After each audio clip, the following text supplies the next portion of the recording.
The woman who dared Oshun. Oyo Ile, the grand capital of the Yoruba people, stood as a mighty kingdom ruled by the Alafin. The city was alive with warriors, traders, and priestesses tending to the shrines of the Orishas. Among these deities was Oshun, goddess of love, fertility, and the sacred Oshun River, was one of the most revered. Women seeking children or romance brought offerings to her waters, trusting in her blessings. But one woman, Arike, refused to bow. The market gossip and Arike's defiance.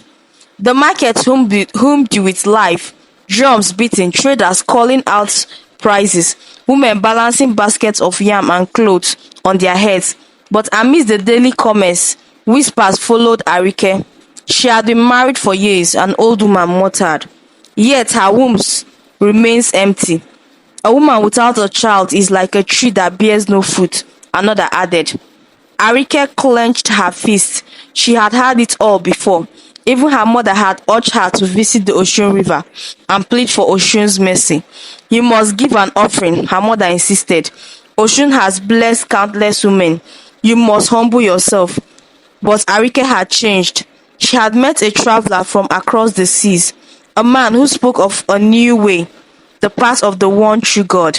He called him Olodumare, the Almighty, but unlike the Yoruba Orishas, he had no shrine, no river, no need for sacrifices. The foreigner had given her a wooden cross and a book filled with strange symbols. She could barely understand. I will not bow to Oshun, Arike declared, gripping the cross. If my fate is in the hands of a goddess, let her come for me herself.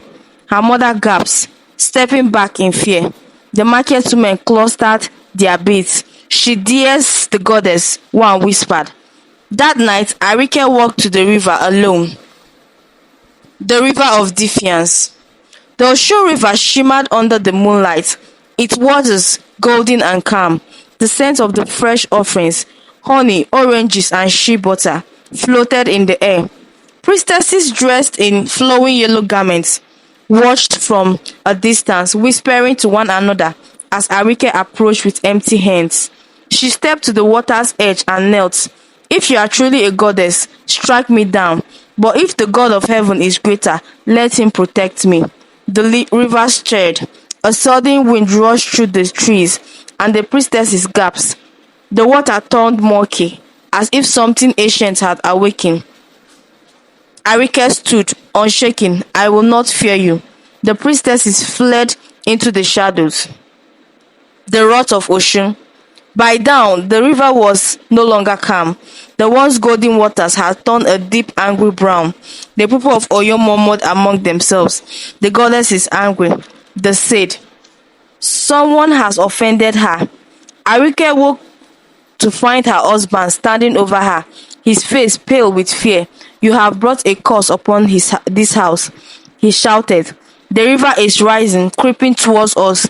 The gods will punish us all. She stood firm. If Oshun is truly a goddess, let her fight me herself. I will not bow. In fear, her husband threw her out. The villagers turned against her, hurling curses. You will die for this, Arike. With only her cross, she walked into the night alone. The river's judgment. At midnight, Arike stood once more at the Oshun River, her bare feet sinking into the mud. Thunder rumbled overhead. The waters churned violently, and then she emerged, Oshun. The goddess glowed in the moonlight, her golden garments flowing like liquid. Her dark eyes held a dangerous beauty, and her voice was as smooth as the river itself. You mocked me, Oshun said, stepping forward. You think your foreign god will save you? I know he will, Arike answered. Oshun smiled, but it was a cold, cruel smile. Then let us see if he answers when you drown. The river surged forward, swallowing Arike in an instant. The miracle in the water. Darkness, silence. The weight of the river pressed against her chest. Arike fled, struggling for air, but the water would not let her go. She was sinking, deeper and deeper into abyss.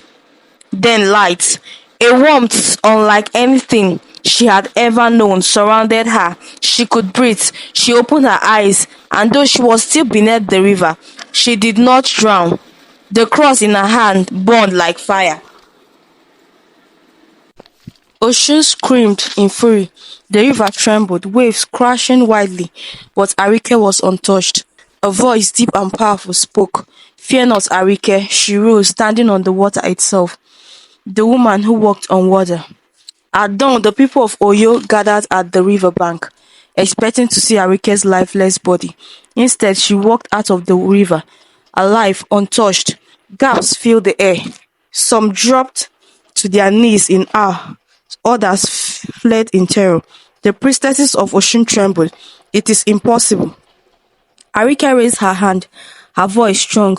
"Oshun could not take me because there is a power greater than her." For the first time in centuries, the rivers retreated. A new path in Oyo.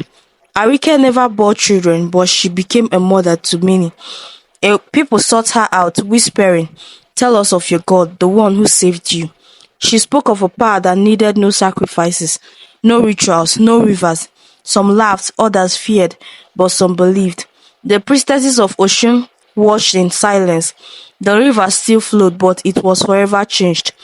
Oyo Ile had heard of a new way, and so the story of Arike, the woman who defined Oshun, became a legend. Some called her cursed, others called her choosing, but none could deny she had changed Oyo forever.